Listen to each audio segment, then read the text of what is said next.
nuestro foro empresarial por el canal 5 Días con muchas novedades también y por supuesto tenemos la suerte de contar con los protagonistas para que ellos mismos nos comenten justamente estas novedades. Vamos a destacar, eh, vamos a destacar justamente esto.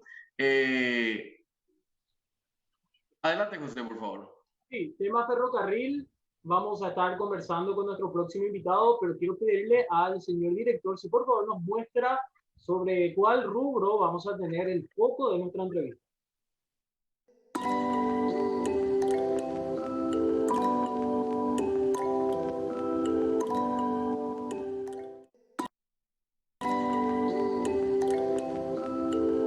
Muy bien, hacemos la corrección. Vamos a estar hablando un poco acerca de ferrocarriles el día de hoy con el señor Lauro Ramírez, presidente de FEPASA, a quien agradecemos el valioso tiempo para con nosotros. Buen día, señor Lauro, ¿cómo le va? Muy bien, buen día. ¿Qué tal, José? ¿Qué tal, Pablo? ¿Cómo te va? ¿Cómo están ustedes?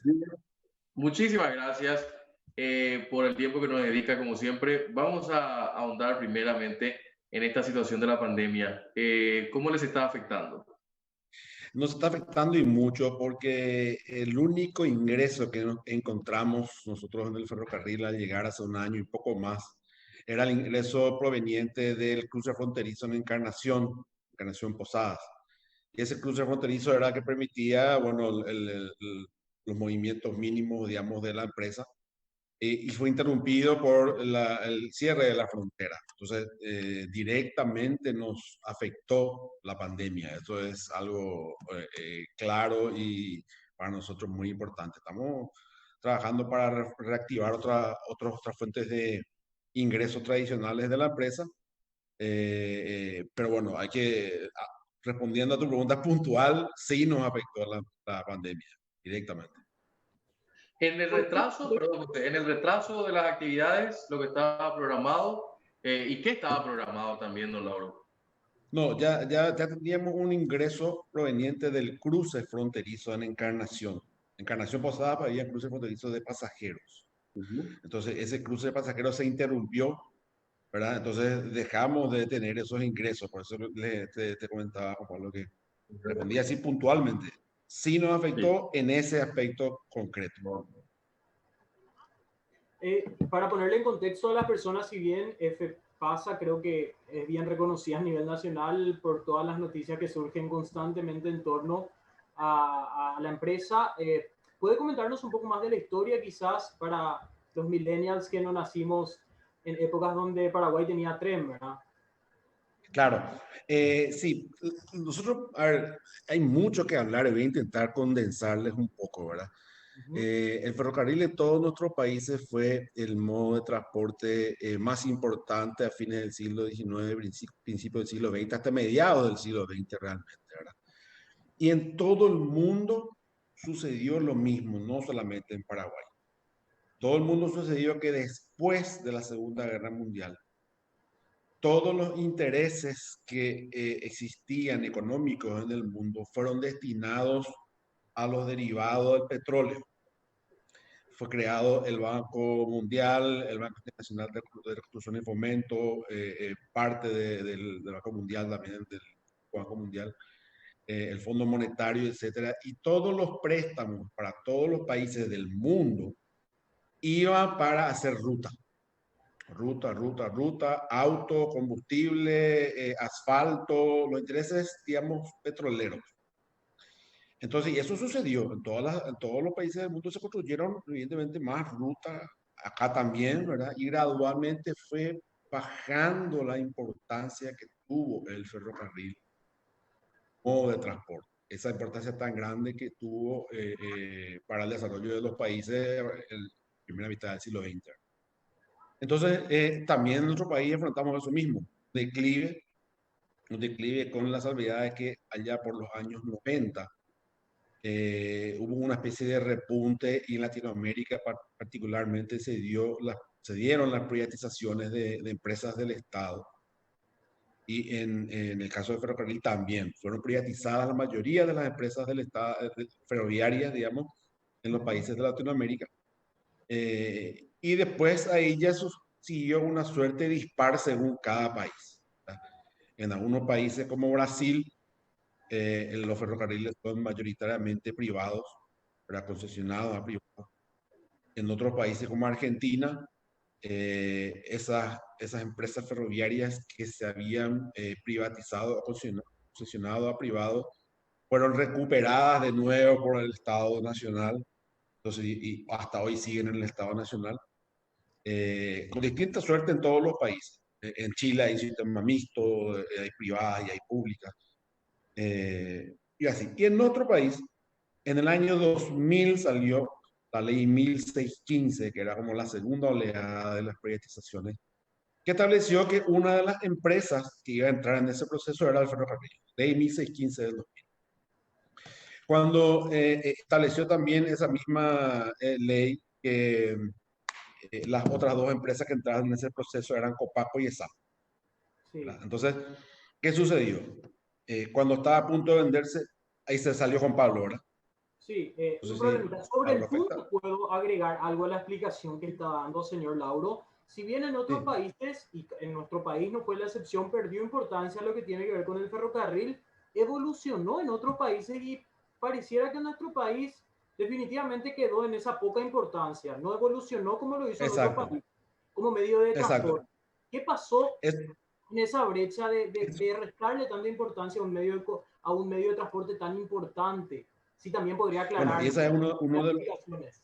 sí, uno de los inconvenientes que nosotros tenemos es que este modo de transporte, siendo tan importante, siendo tan trascendente para los países y para países como el nuestro, que es mediterráneo, es de la mayor trascendencia para el transporte de carga, sobre todo, que no hayamos hecho las inversiones como país, es el problema más grande que afrontamos, ¿verdad? Hay Sí, que hacer unas inversiones, sea del lado público o del lado privado, y mantener y aumentar gradualmente esas inversiones. Lo que nos pasó en Paraguay fue mantener y aumentar. En nuestro caso, cayó y cayó al mínimo y no hubo inversión ni del Estado ni del privado. Por ajá, eso es que cuesta tanto volver a reactivar, volver a poner en funcionamiento, porque en unas circunstancias actuales, las circunstancias actuales, nosotros como país teniendo una carga positiva tan baja, no sobran recursos como país para destinarlos a los trenes. Por eso, en su momento, en esa ley 15 que estaba aplicando, se estableció que las empresas que entraban en esa ley, que fueron la empresa de telecomunicaciones, que era Antelco, que se llama Copaco, la empresa de provisión de agua, que se llamaba Corposana, y se llama ESA, y la empresa ferroviaria, que se llamaba Ferrocarril Carlos Antonio López, y se llama FEPASA, uh-huh, se transformaron en sociedades anónimas, con la sí, idea de vender las empresas en todo o en parte. Entonces, ¿qué sucedió? Suerte disparo. La ley 1615 del 2000 fue suspendida en los términos de la ley 1932 del 2002. La ley se suspendió. Inmediatamente nosotros nos movimos en el ferrocarril y conseguimos que salga una nueva ley que levantó de vuelta la suspensión solamente para el ferrocarril. Esa es la situación actual. Hasta hoy sigue igual. La única empresa en el Paraguay que tiene la ley marco que le permite ser sociedad anónima, empresa privada, es el ferrocarril. Entonces, hoy tenemos que FEPASA es una sociedad anónima. sí, No está en el presupuesto del Estado, no recibe fondos públicos, hace su proceso competitivo, tiene auditoría externa e internacional, en fin, no, funciona como una empresa completamente privada, tiene que generarse sus propios recursos. Y un poco lo que se hizo en su momento fue con la idea también de achicar al aparato del Estado, ¿verdad? Y reducir los funcionarios públicos, transformarlos a sociedades anónimas. Esa es una de las ideas de la ley 1615. Y eso en el caso de FEPASA ocurrió. Había 600 funcionarios y los 600 funcionarios eran funcionarios públicos, dejaron de pertenecer al Estado paraguayo, ¿verdad? Se suprimieron los cargos. sí, Esos 600 funcionarios cobraban todos los meses y no funcionaba el tren. Entonces hoy tenemos que esos 600 dejaron de pertenecer al sector público y no existen más. Entonces, y la empresa salió de la esfera pública. Sí. Entonces, tenemos que nosotros el desafío de conseguir reactivar el modo de transporte captando inversiones del sector privado. Y con las Esas ventajas también. inversiones, esas Sí, inversiones, señor Lauro, están siendo captadas. Hay trabajos que se vienen realizando, sí. proyectándonos a quizás inversiones privadas para que se desarrolle este medio de transporte tan importante y más aún sabiendo que somos un país mediterráneo que necesita y puede explotar fuertemente este medio de transporte. Hay Y proyecciones. sí, claro. ¿Puede, FEPASA tiene un, perdón, puede compartir con nosotros esas claro, proyecciones? claro. Ferrocarriles del Paraguay tiene un reglamento de iniciativas privadas en el cual se establece una forma en que el privado puede participar y nosotros lo que hacemos es dar todas las garantías, la seguridad de que eso se va a respetar y que este modo de transporte, esta fuente de inversiones, eh, reúne todos los requisitos para hacerlo en un país muy atractivo para las inversiones como es nuestro país y encima que tiene una ubicación geográfica estratégica entre Argentina, Brasil y Chile. Sí. Entonces, nosotros estamos explotando, estamos difundiendo, estamos vendiendo muchísimo y ya tenemos iniciativas privadas de inversión en el ferrocarril en el Chaco, un bioceánico que va paralelo a la ruta bioceánica que se está construyendo. En Pedro Juan Caballero a Concepción, para donde nunca hubo tren, tenemos una iniciativa privada presentada por que está en curso. Tenemos permanentemente visitas de gente a quienes les explicamos esto. Nosotros tenemos que vender el Paraguay, porque Sí. conseguir inversiones privadas, porque si vamos a esperar que vengan del Estado, no la vamos a conseguir. Entonces, eso es lo que estamos haciendo y lo que puedo yo testimoniarles es que permanentemente estamos haciéndolo y hay muchos interesados. Ahora, ese interés tiene que concretarse en que presentan en FEPASA la iniciativa privada. Y eso en este último año se presentaron 3. Entonces, esa es una noticia muy importante para nuestro país porque implica que todo lo que escuchamos y a veces decimos nosotros mismos respecto a la importancia de la estabilidad económica, al crecimiento que tenemos, a esa estabilidad, es cierto. Es cierto, porque cuando vienen a presentar aquí a FEPASA, iniciativas privadas de inversión, bueno, nosotros, eso habla ahí en el Paraguay, ¿verdad? Y habla de que el transporte de cargas, es un negocio que puede ser muy atractivo, muy lucrativo también, y que puede atraer esas inversiones privadas que ya están viniendo. Señor Lauro, entiendo esta cuestión. Hace mucho esperamos realmente la posibilidad de estos proyectos porque va a dinamizar no solamente al país, sino a la economía entera y nos va a posicionar en un sitial de modernidad que hace mucho tiempo le falta al Paraguay en comparación a otros países de la región. Lo que sí quería preguntarle es esta situación de lo que se inauguró hace unos días. Muchas críticas en las redes sociales. Dijeron incluso que el presidente se fue a inaugurar una viga. ¿Qué fue esto, en realidad? Sí, realmente yo lo que no percibí, Juan Pablo, fue una gran mayoría de felicitaciones, ¿verdad? Porque el tren es un componente importante del ADN de los paraguayos, por nuestra historia.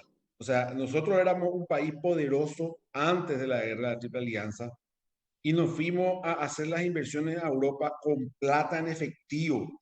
Entre otras cosas, estaba explotando, era lo último en tecnología, el tren. Bueno, dame tren en efectivo. Y trajimos el tren.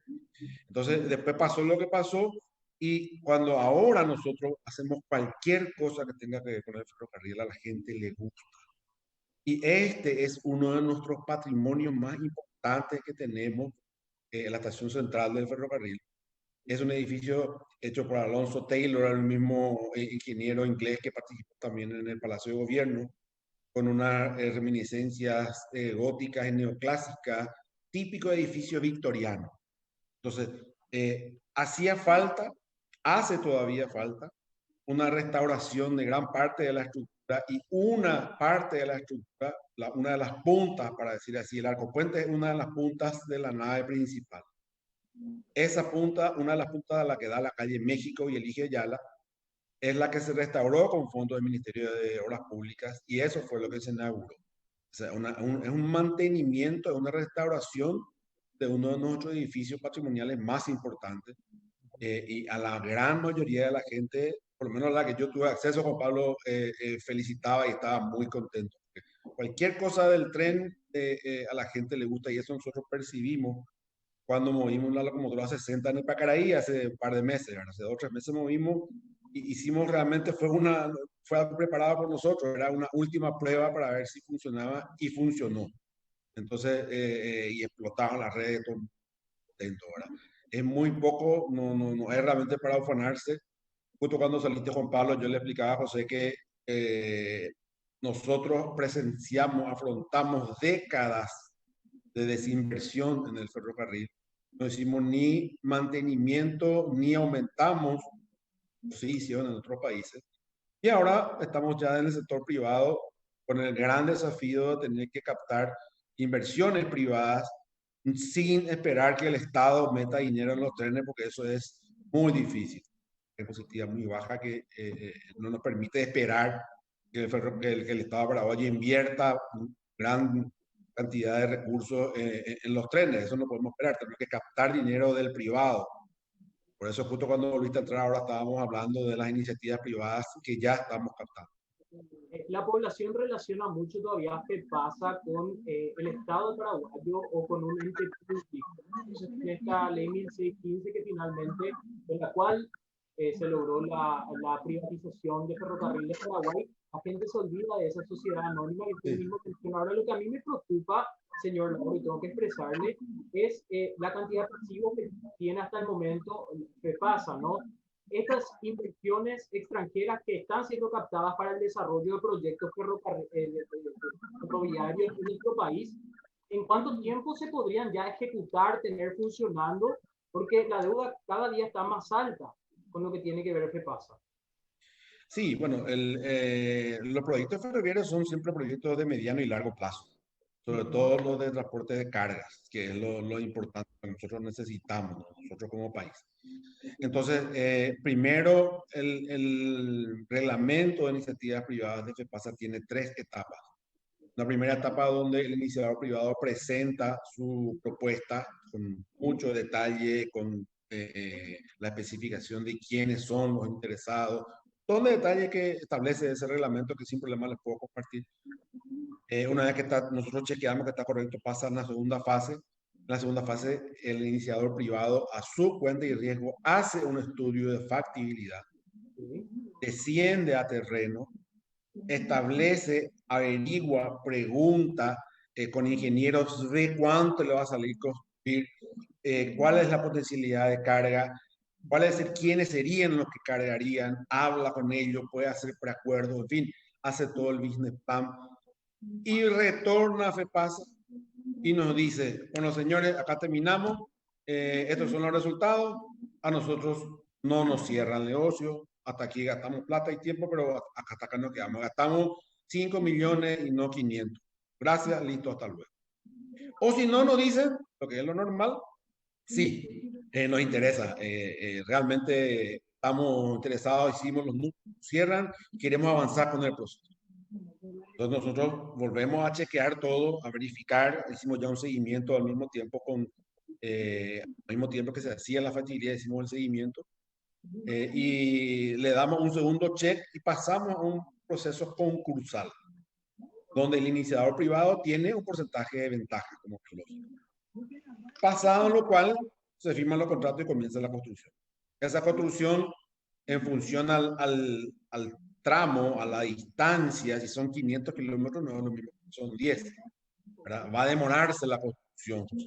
Entonces, no te puedo decir cuánto tiempo se demora porque depende del trayecto y de la distancia. Pero son 3 etapas Y respecto a las etapas, nomás para saber, Juan Pablo, en qué punto se encuentran específicamente, para tener un panorama certero, ¿no? Sí, En lo que sí. tiene que ver con la oceánica. ¿En cuál de estas tres etapas que mencionas se encuentra y lo que tiene que ver con Concepción, Pedro Juan Caballero? ¿En cuál de Las estas? dos, sí, las dos pasaron a la segunda etapa y ahí se quedaron por la pandemia. Porque son, como son del extranjero, tienen que venir. Se cerraron la frontera y no pueden contratar gente, venir, no pueden venir. Está con los plazos paralizados por ese motivo, ¿verdad? Don Y Lauro, te recuerdo, sí, no, le dejo terminar. Y le recuerdo, le decía a José. sí, no, te recuerdo, José, que tenemos apenas un año en la administración aquí, de Sí. vuelta. Entonces, conseguimos esto porque vendimos, digamos, bien el tema, salimos todo lo que pudimos también afuera con los pocos recursos, pero este año se concretó, el Me, 2020 se concretó me da, la iniciativa. me da Sí, pie justamente para preguntarle lo siguiente, porque esta entrevista, y usted como dijo, justamente Ferrocarriles del Paraguay es algo que está muy en el corazón de todos y lo que más deseamos es que realmente los trenes vuelvan a funcionar. Incluso le sí, decía yo hace un par de semanas atrás cuando me tocó hablar con Pedro Brito, qué lindo sería ver los tranvías de antes que conectaban ahí sobre Boyani y otras calles de sí, sí. Asunción, porque son cuestiones que marcaron la historia del Paraguay, que generaron una suerte de movilidad, haciendo una solución al problema del transporte público, Lauro. Ahora, ¿qué le dejó el director anterior? Porque esta charla a mí me tocó en particular tener con él ahí en estudio de 5 días en su momento, con el director anterior. ¿Qué le dejó en la carpeta cuando se despidió de avances y qué recolecta de eso? El tren de cercanías. Sin duda que la ley que salió en el 2018 que facilita la liberación de la franja de dominio del tren de cercanías, creo que es el aporte más importante. Esa ley, porque la ley estableció varias cosas muy interesantes, muy importantes, ¿verdad? Ahora, el proceso estaba encarado para hacerlo por joint venture y el joint venture no es un esquema, digamos, que sea muy aceptado financieramente por las entidades financieras internacionales. Entonces, por eso lo reorientamos hacia una APP. Hoy día estamos en curso en una alianza público-privada porque va a hacer falta que el privado, en conjunto con el Estado, se junten para establecer un nuevo tren de cercanías y cuál va a ser la cuantía, cuánto va a meter uno, cuánto va a meter el otro. Ahora en la factibilidad se va a determinar. Entonces, estamos en un trabajo que hicimos realmente en tiempo récord y juntando a todas las instituciones. Aquí en Paraguay, dada nuestra forma de ser, lo más difícil es trabajar todos juntos y en equipo. Es muy difícil porque las instituciones no se relacionan bien, no se cortan los cables. Nosotros, en muy breve tiempo, en el 2020, preparamos la factibilidad y la presentamos en conjunto con el Ministerio de Obras Públicas, mesa de entrada APP pública. Eso es lo que está en curso hoy. Entonces, y ahí ahora entramos a la factibilidad. Bueno, ahí vamos a determinar, la factibilidad va a determinar qué va a poner uno, qué va a poner otro, si va a haber alguna garantía, de qué tipo va a ser la garantía, cuál va a ser la inversión física que va a realizar materialmente del CAPEX, que va a realizar el privado o el Estado. En fin, nos ponemos de acuerdo. La pandemia cambió todos los escenarios, pero tenemos que adecuarnos también a la pandemia y hacer las cosas, ¿verdad? La gente pierde la paciencia y yo, Juan Pablo y José, le doy la razón. Cuando la gente protesta en las redes es porque no hay tren. No protesta porque no le gusta el tren, protesta porque no hay. Entonces, tuvimos que enfrentarnos aquí desde FEPASA a esa inercia lenta estatal frente a la circunstancia de que nosotros lo queremos hacer rápido y la gente también lo quiere hacer rápido. Entonces, hincamos, entre comillas, y cariñosamente a las instituciones, avanzamos muchísimo por eso, con mucho cuidado, pero avanzamos, cuidado para no herir susceptibilidades, pero está yendo bien, digamos, ese proceso de... Importante definitivamente resaltar la comunicación que tiene que haber entre las diferentes instituciones, teniendo en cuenta que en Paraguay se hace política partidaria. Hay sí o sí conexiones entre todos los organismos. Ojalá que se pueda hacer realidad definitivamente esta cuestión del tren de cercanías. Es algo que necesitamos urgentemente por el tráfico, por los buses totalmente colapsados. Esperemos que en algún momento se haga realidad y mejor aún si por lo menos se inicia durante su periodo, señor Lauro Ramírez. Gracias por acompañarnos. Muchas gracias a ustedes por el interés. Yo estoy siempre a disposición. Quiero que sepa que aquí nosotros somos absolutamente transparentes. Esta es una institución muy pequeña que nosotros, valdría la pena desde un punto de vista académico, inclusive, Juan Pablo, estudiar y analizar más el caso de FEPAS, porque es la única institución en el Paraguay que tiene su marco jurídico legal vigente. Es una empresa privada a la cual le podemos encomendar un montón de cosas, siendo el Estado el accionista. Es una institución privada y se desenvuelve como un privado. Entonces, tiene otras velocidades. Por eso les comentaba recién que estábamos apurando, entre comillas, a todas las instituciones del Estado que son naturalmente más lentas que lo que pasa en el sector privado. Entonces, podemos aprovechar, entre comillas, para hacer muchas cosas mucho más rápido, utilizando una SA que tenemos como un FEPASA, no solamente pensando exclusivamente en temas ferroviarios, inclusive ampliar un poco más el esquema, pero es una SA que finalmente es propiedad del Estado, podemos aprovechar para hacer más rápido más cosas. Señor Lauro, como siempre, gracias por su tiempo con nosotros. Hasta una próxima. Hasta una próxima. Muchas gracias a ustedes. Hasta luego. Ustedes nos estamos despidiendo. La repetición hoy de nuestro encuentro a las 14:30, ¿no? Eso sí, desearle un buen fin de semana a toda la audiencia, a cuidarse mucho, a no salir de casa si no es necesario, lavarse las manos, usar tapaboca, evitar la aglomeración porque estamos en una situación crítica a nivel sanitario. Recomendaciones importantes la que nos aporta para cerrar nuestra semana aquí del Foro Empresarial. Nosotros nos encontramos al mediodía en el informativo central. Sigan con nosotros, visiten nuestras plataformas digitales. Como siempre, nuestros mayores deseos de que tengan una excelente jornada. Muy buenos días.